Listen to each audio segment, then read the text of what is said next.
one of the things that you really talk about a lot is kind of semen retention, right? And I'm sure, you know, many of our audience know what that is, but I'm sure there's many that don't as well. And I'm really curious about, you know, what is it that is so important about semen retention, and what is it that kind of twigged you onto this and made you realize that this is something that maybe every man should be doing? It's a great question. First and foremost, it wasn't really anything to do with, I suppose, the specifics of the practice itself. I was just tired as an individual being, having no control or autonomy over myself. And that really was the kind of seed that was planted in the soil that made me go into this area, made me want to, again, ascertain better authority over this animal that we all kind of live in. So it began with that. It just began with the notion that, you know, I fully want to sit in the seat of my powers, and I want to have complete mastery over oneself. And I kind of looked in certain areas of my life, and I've been fortunate enough to never be, I would say, extremely addicted to any kind of paraphernalia or other, you know, drugs and substance misuse. Maybe we'll get into some of the details of that later. I'm talking perhaps more on the extreme end, but pornography use has always been something that I never really looked too closely at. I kind of passed it off as, oh, all men, all boys do this. I shouldn't have to feel any shame or guilt with its use. But I couldn't stop that feeling of guilt and shame. And it was something that was gnawing away from me a very, very long time, until the kind of age of, I would say 23, 24, where I just thought to myself, I'm just tired. I'm just really tired of this shit, you know? And then I proceeded to go down this rabbit hole of finding out how to master myself. And what I found as a consequence of my research was that not only will you have complete authority over yourself, but there's all these kind of benefits associated with it. You know, men talk about this very illustrious idea of female attraction. They start, you know, kind of frothing at the mouth at this idea that there can be this esoteric force in the world that brings women to you, as opposed to you having to approach them instead. And they feel like they've stumbled upon this gold mine. I felt like I'd stumbled upon a gold mine, and you know, not just that, but more energy, increased cognitive powers, better memory, and, you know, all the other details we can start to go into. But that was really, I suppose, coming back to your question, the rationality for me starting, and the continuity in my practice of finding out, you know, those benefits. Yeah, so it sounds like the real key, more than anything, is about control, right? And control of self, and not being at the whim of maybe how to put it, kind of internal desires and internal lusts instead. Even though they're internal and they're within you, that doesn't mean that we don't have any power over them, right? And I think this is generally a concept that people people today in society anyway, isn't talked about a lot, because there is this feeling that there is the human condition. We have, you know, we do have desires for things like sex, we have desires for things like status, power, money, women, all these things. And yes, in one sense, they are kind of intrinsic, right? There are things that are part of the human condition.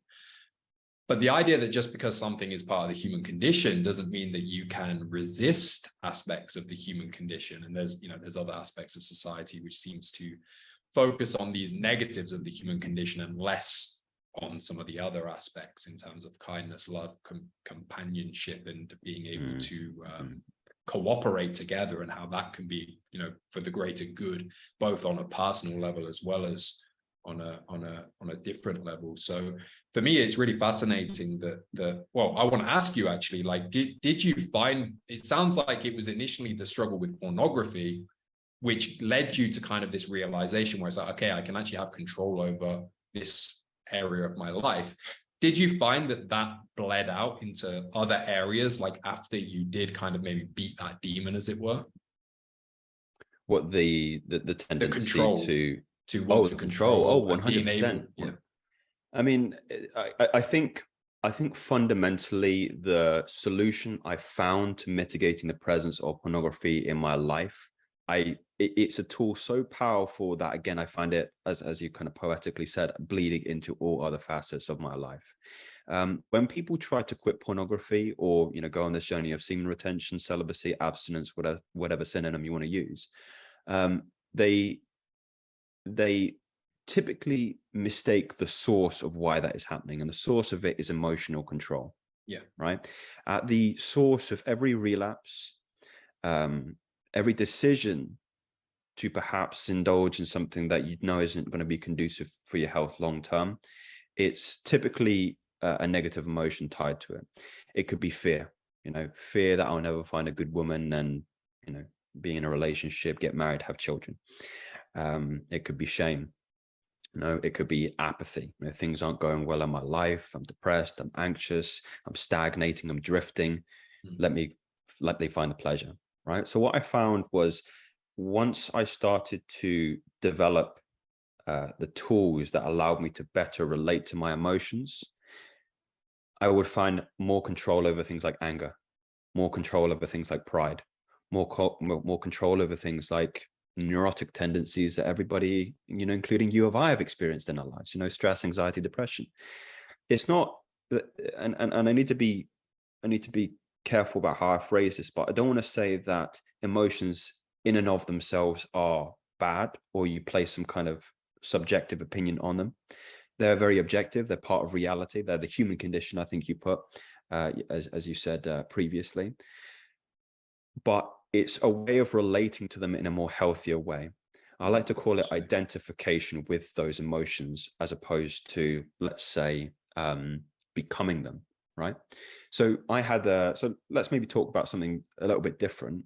I had a friend at school, secondary school, or the Americans are thinking, what secondary school? Saying high school. Right. And he had very, very bad anger problems. You couldn't even banter with him. You couldn't joke with him. You couldn't throw around, a comedic premise around him without Which, by him. the way, in British culture is terrible. Like, if you're that Yeah, guy, yeah. you're a bloke and you can't handle that. That's not a good look. 100%. They'll smell blood in the water and they'll come for you even more. Yeah. And that's what happened to him. People knew that he would get very, very easily emotionally compromised, and would often be the brunt of the joke. Yeah. And it was terribly embarrassing. And what's interesting now is, when I think back, you could watch in real time as, I'm not going to say his name, but let's just call him Stephen. Let's say Stephen was there, and then Stephen started to disappear, and anger started to take Stephen's place. Stephen isn't in the driver's seat anymore. Anger is sitting in the driver's seat, and Stephen's in the back seat, and he's just not there anymore. And it's so fascinating to watch. And I start to see that in myself when I maybe come across particularly triggering material online or on Instagram or some of the socials. And I started to find myself ebbing back to that back seat, and then desire and lust starting to sit in the front seat and driving that vehicle. And I took my hands off the wheel.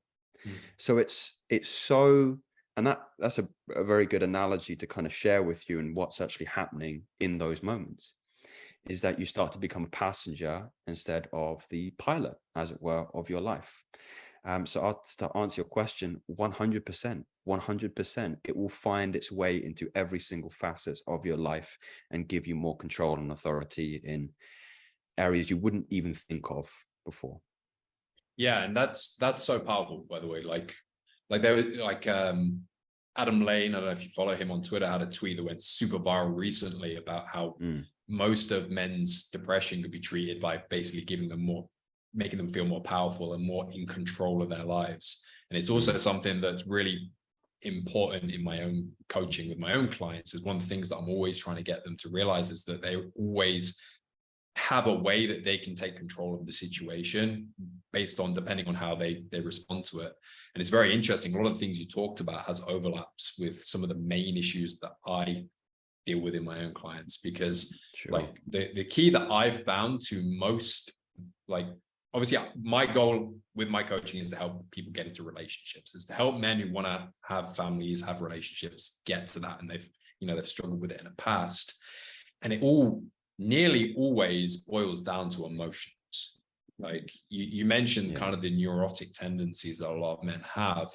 A lot of times it's these neurotic tendencies that cause them to disconnect from women. That's what causes them to not be able to get deeper and to get into intimate settings with women. It's because they have these emotions, these negative emotions that often they're not even aware of. They are subconsciously programmed into them, that when this situation arises, it causes them to retreat from it, and different defense mechanisms and patterns of behavior happen. And, you know, you mentioned one of the things that I think you do is to learn to identify, you know, and name that feeling. I think you might have said. Yes. That's also something that's really, really key. That's the first stage for the transformations that happens with my clients. I literally just got off a coaching call with one of my clients before we jumped on this. And that's the point he's at. He's just at the point where he's like, oh, so that's what's happening here. I can feel it. Every time I get into this situation, I can feel this almost fogginess comes into my head. And it's like, yeah, what that is that's almost the same thing you're talking about. It's your emotions are taking control of the situation and you're stepping back. And that fogginess is you kind of becoming, as in your analogy, the passenger in this interaction. And that's what causes you guys not to go deeper, because she feels you withdrawing as well. So it's really interesting how the same kind of processes can, and I'm sure, like, well, things that I notice with my clients is when they improve with women, all other areas of their life kind of seem to improve as well, whether it's at work or, you know, in these dealing with kind of more negative kind of behaviors. And I assume probably the same thing happens potentially, well, in your life, definitely with people you work with as well, by the sounds of it. 100%. I mean, it's I think it's a foundational skill. I think it's a foundational skill in all men. If you're able to better relate to your emotions, there's no area in life which will remain untouched by your ability to exercise. And you mentioned, I was just going to say awareness. You know, that point, not a lot of people even, I mean, that's the first step. Not a lot of people get to that point. And imagine for your client, that's such a life-changing stage of development, of character development. So you know, it's wonderful to hear you also applying the same, what would you say, skills in your coaching, in your coaching calls with your clients. No doubt he's going to see a lot of success in the future in all facets of his life. Hopefully, it certainly helps. So one of the things I do want to ask on the concept of semen retention, and it seems like maybe this is me putting my own perspective on it, because I do have my own perspective. I'm trying to remain as you know, I want to hear your opinions rather than give my own. Sure. No, I like it. One of the things I'm curious about is like, in terms of like semen retention, how do you find like maybe transitioning that, like obviously when you're single and you're you know, you're maybe not getting the success you want in life, you're watching a lot of porn, it can obviously be very, very valuable in that situation. Do you find there is a transition, like, or how do you see kind of the transition from maybe that stage to moving into a more intimate relationship? And what's kind of your perspectives on that kind of transition? I suppose the first thing I would say is that many people believe I'm dogmatic in this way. People wouldn't maybe know that, and I should make this a little bit more clear, is that I believe semen retention is a tool in a man's toolbox. I don't believe it's the all or nothing. The same way with fasting, the same thing with meditation. You know, if we all sat in a Himalayan cave and meditated, it wouldn't be conducive to maybe other areas of life that we would like to see success. If we all fasted, we would slowly perish. So you get the point. I believe that is first a fundamental understanding, and then also transparency with your partner. So I've practiced this successfully with my partner. It's a strange initial conversation, of course. You have to be careful that you frame it in a way that doesn't make the other person feel that they're unattracted to you, because that's how it can come across. And I've you know, heard a horror story of a man who again pitched it again the wrong way. And you want to, again, so clear, open communication about what you're doing. What is the premise of what you're doing? So the way I communicate it is, you have to have an understanding that when I'm constantly going through the traditional forms of sex ejaculation, it costs me a lot of energy. You know, I feel lethargic after, tired, I just want to nap and go to sleep, right? There's something in me, and I've observed this myself, right? This is always hard when there's not a lot of objective information to be able to share with a partner, but anecdotally, I've observed in myself that I have an increase of drive, zeal, energy for my business when I'm going through periods of abstinence. So I would use this very intentionally. If I'm working on so the last book I wrote took a lot of energy. Also, you have to kind of compile that with the coaching I'm doing, the videos I'm creating, the tweets I'm writing, the Instagram, all the stuff to keep this machine going. So I was working a lot, and I just communicated, look, I'm going to need as much energy as I can at the moment. So what we're going to do is we're going to practice something called Carezza. So Carezza is another form of sexual intercourse, which was popularized by Marina Robinson in her book, Cupid's Poisoned Arrow, for those men who are interested, in which she describes non-ejaculatory sex. It's a much slower version of traditional sex. Thus, the word carezza is derived from, I believe it's a French word meaning to caress. So it's like a very intimate kind of hug paired with, sexual intercourse, but without the purposes of that hit of dopamine at the end. And what's curious to note is when I have researched this, is there's actually the primary chemical released in that type of intercourse is oxytocin, which is a pair bonding chemical. So many people aren't aware that there are two purposes of sex. The first is for procreation, right?